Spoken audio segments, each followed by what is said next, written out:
Right breaking news చూస్తున్నాం. తొక్కిసలాట జరిగింది మహా కుంభమేళలో. తొక్కిసలాటలో 15 మంది మరణించారు. దాదాపుగా 50 మందికి పైగా తీవ్రంగా గాయపడినటువంటి బ్రేకింగ్ న్యూస్ మనం చూస్తున్నాం.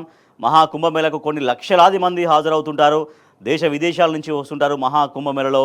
ఈ సీజన్లో మహా కుంభమేళ చాలా వైభవంగా అక్కడ సాగుతూ ఉంటుంది. మహా కుంభమేళలో ఒక దుర్ఘటన చోటు చేసుకుంది.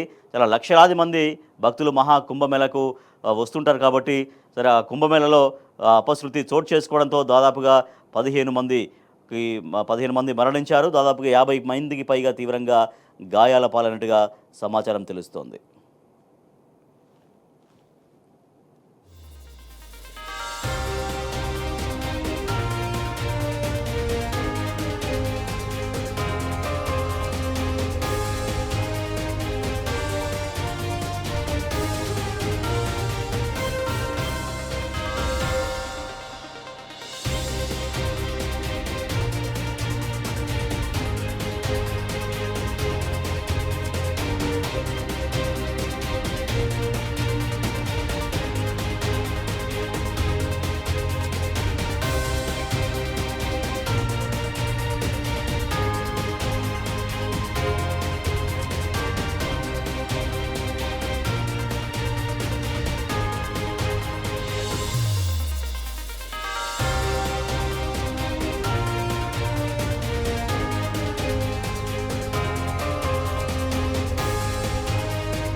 हमारा धर्म हम लोग को ये शिक्षा दे रहा है कि सर्वे भवन्तु सुखिनो, सबको सुख, सबको मंगल। हम अकेला पूर्ण कमाई करके अकेला हुट करके जाएगा, ये भी ठीक नहीं होता है। तो और नियम श्रृंखला का बारे में कुछ गलती होने से माँ गंगा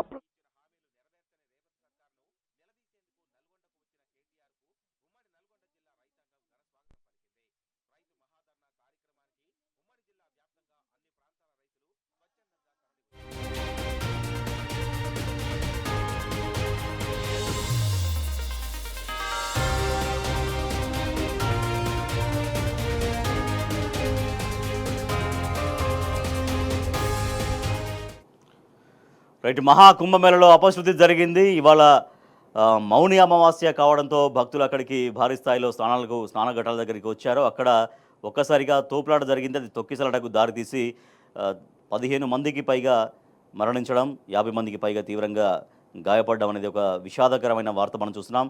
భక్తుల తాకిడికి అక్కడ బారికేడ్లు కూడా విరిగిపోయాయి. అమృత స్నానాలు కోసం భక్తులు ఎగబడ్డారు. అక్కడ అమృత స్నానాల ఘట్టం దగ్గర ఈ దుర్ఘటన చోటు చేసుకుంది. దీంతో అక్కడ అమృత స్నానాలు చేసేటువంటి ఆ కార్యక్రమాన్ని కూడా రద్దు చేశారు అక్కడ నిర్వాహకులు. తొక్కిసలాటలో 15 మంది మృతి చెందారు, 50 మందికి పైగా తీవ్ర గాయాల పాలయ్యారు. సో ఇవాళ మౌని అమావాస్య సందర్భంగా పుణ్యస్నానాలు ఆచరించేందుకు భక్తులు భారీగా తరలి రావడంతో ఒక్కసారిగా అక్కడ అదుపు తప్పి బారికేడ్లు కూడా విరిగిపోవడంతో ఆ తొక్కిసలాట జరిగింది. ఆ తొక్కిసలాటలో 15 మంది మరణించడం, 50 మందికి పైగా తీవ్రంగా గాయపడడం పెను విషాదాన్ని నింపింది అక్కడ మహాకుంభమేళలో.